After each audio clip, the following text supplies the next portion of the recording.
ஆண்டவரும் இரட்சகருமாக இயேசு கிறிஸ்துவின் இனிய நாமத்தில் உங்கள் யாவருக்கும் அன்பின் வாழ்த்துக்களை தெரிவித்துக் கொள்கிறேன். அருமையான தேவ பிள்ளைகளே, புதிய நாள், புதிய நம்பிக்கை, new day new hope daily devotion மூலமாய் இந்த பரிசுத்தமான ஓய்வு நாளில் உங்களை சந்திப்பதில் நான் மிகுந்த மகிழ்ச்சி அடைகிறேன். அல்லேலூயா. இந்த புதிய ஆண்டில் தேவ பிள்ளை அநேக தீர்மானங்கள்லாம் எடுத்திருப்பீங்க. கடந்த வாரத்தெல்லாம் பார்த்தோம், தீர்மானத்தில் உறுதியாக இருக்கணும்னு. ஆமேன். ஒவ்வொரு ஓய்வு நாள்லேயும் பரிசுத்த அந்த ஓய்வு நாளில் ஆண்டவர் நமக்கு அநேக ஆலோசனைகளை கொடுத்து வருகிறது நம்ம அறிந்திருக்கிறோம். ஆமேன். இந்த புதிய ஆண்டில் கர்த்தர் கொடுக்கிற 2வது ஆலோசனை என்னென்னா, சங்கீதங்களின் புஸ்தகம் 34ஆம் சங்கீதம் 13வது வசனத்தை கூட நம்ம வாசிக்க கேட்போம். உன் நாவை பொல்லாப்புக்கும் உன் உதடுகளை கபட்டு வசனிப்புக்கும் விலக்கி காத்துக்கொள். அல்லேலூயா. சங்கீதக்காரன் சொல்றாரு, உன் நாவை பொல்லாப்புக்கும் உன் உதடுகளை கபட்டு வசனிப்புக்கும் விலக்கி காத்துக்கொள். தேவ பிள்ளைகளே, நீங்கள் நானும் காத்துக்கொள்ள வேண்டிய அநேக காரியங்கள் இருக்கிறது. அதில் இந்த ஆண்டு ஆரம்பத்திலேயே கர்த்தர் நமக்கு கொடுக்கிற ஒரு ஆலோசனை என்னென்னா, உன் நாவை காத்துக்கொள். அல்லேலூயா. உன் உதடுகளை காத்துக்கொள். இன்றைக்கி சிலலாம் வாய்களை திறந்தாலுமே பொய்யா பேசுவாங்க. சிலலாம் வாய்களை திறந்தாலுமே மற்றவங்களை பற்றியே பேசுவாங்க. சில வாயை திறந்த புறம் கூறுவாங்க. அந்த நாவல பயங்கரமான காரியங்கள் வெளிப்படுகிறத நான் பார்த்துருக்கிறேன். அதனால ஆண்டு சொல்கிறாரு, உன் நாவை பொல்லாப்புக்கும். சில வாய் திறந்தாலே பொல்லாப்பு தான் வரும் பாருங்க. இன்னைக்கு கர்த்தர் நம்மை பார்த்து சொல்றாரு, நம்ம நாவை பொல்லாப்புக்கு விலக்கி காத்துக்கணும்.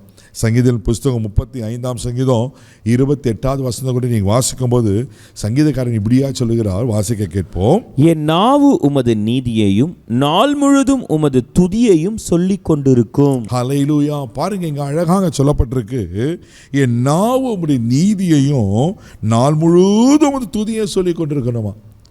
அப்போ ஆண்டவர் எதற்கு நமக்கு நாவை படைத்திருக்கிறன்னா, அவரை துதித்து அவர் நாமத்தை மகிமைப்படுத்துவதற்கு, நீதியான காரியங்களை பேசி நீதியான காரியங்களை செய்வதற்கு. இதை விட்டுட்டு இந்த நாவினால பொல்லாங்கான காரியத்தை, மற்றவங்களுக்கு விரோதமான காரியத்தை, தீமையான காரியத்தை பேசி கொண்டு தான் எப்படி சொல்லுங்க பார்க்கலாம். ஆண்டவர் அதை அருவருக்கிறார். அல்லேலூயா. சங்கீதத்தின் புஸ்தகம் 119ஆம் சங்கீதம் 103வது வசனம் கூட இப்படியா சொல்லப்பட்டிருக்கு, வாசிக்க கேட்போம். உம்முடைய வார்த்தைகள் என் நாவுக்கு எவ்வளவு இனிமையானவைகள், என் வாய்க்கு அவைகள் தேனிலும் மதுரமாயிருக்கும். ஆமென். அப்போ இந்த நாவு பரிசுத்தமா பொல்லாங்குக்கு விலக்கி என்னை காத்துக்கொள்ளனா, அவருடைய வார்த்தையை இந்த வருஷம் தீர்மானம் எடுத்திருப்பீங்கன்னு நினைக்கிறேன்.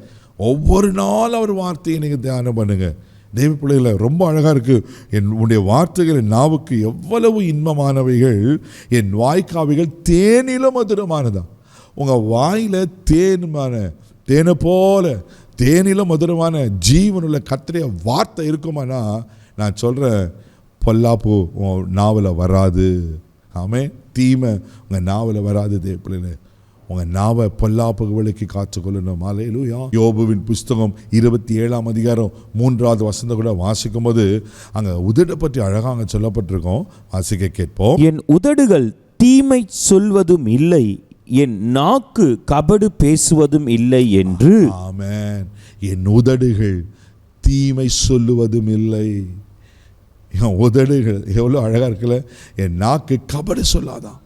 தேவ பிள்ளைகளே, இன்றைக்கி தீமை பேசாதீங்க, கபடான காரியத்தை செய்யாதுங்க. உங்கள் நாவை, உங்கள் வார்த்தைகளை, அவங்க பேசுகிற காரியங்களை, உங்கள் உதடுகளை பரிசுத்தமாக காத்துக்கொள்ளுங்க, பொல்லாப்புக்கு விலக்கி காத்துக்கொள்ளுங்க. நிச்சயமாக உங்கள் நாவின் மூலமாக, வார்த்தைகள் மூலமாக தேவ ராஜ்யம் கட்டப்படும், ஆண்டவர் நாம மகிமைப்படும். கண்களை மூடி நாம் ஜெபிக்கலாம். அன்பு தகப்பனே, உமக்கு நன்றி சொல்லுகிறப்பா. நாவை பொல்லாப்புக்கு விலக்கி காத்துக்கொண்டு என்று சொன்ன கர்த்தர், ஆண்டவரே, இந்த பொல்லாங்க நிறைந்த உலகத்தில் நிறைய தீமையான காரியங்கள்ப்பா, எல்லாவற்றுக்கும் விலக்கி ஆண்டவரே உதடுகளை பரிசுத்தமாக காத்துக்கொண்டு இந்த நாவல் அங்கே வார்த்தைகள் தேனில் போல இருக்க நீங்கள் உதவிச்சிங்கப்பா. நீங்கள் எத்தனை பேர் இந்த வாயின் வார்த்தைகளால் குடும்பங்கள் புரிஞ்சிருக்க ஆண்டவரே, உறவுகள் சிதைக்கப்பட்டிருக்கப்பா.